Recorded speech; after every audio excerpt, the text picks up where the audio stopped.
You know, I mean, one of the things that we discovered is it's not one or the other, it's both, right? So, I mean, we have a live audience here, and then we're streaming out, and then we're blending these technologies. You know, I think that that is going to continue to be the paradigm. It's not, you know, I mean, in some cases it is a pure virtual, but I think largely we're going to have these blended experiences, these hybrid experiences. Mm-hmm. Yeah. Oh, I agree.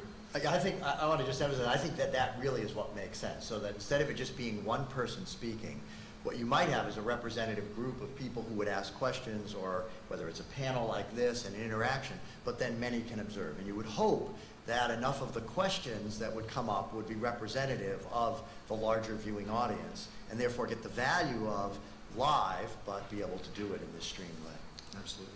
Yeah, I have taught an online class just exactly once, where I was basically talking to an empty classroom, and there is cameras capturing pictures, and I could see the students.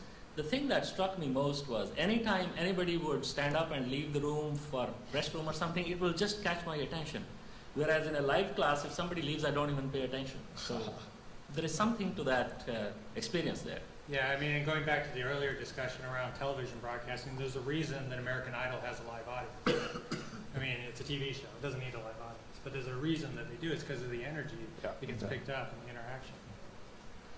One other thing I want to mention is the notion of mixed media, is the idea of using Twitter or IRC, Internet Relay Chat, as a back channel for interaction really works for both panel situations, and I know increasingly instructors are starting to do it in the classroom.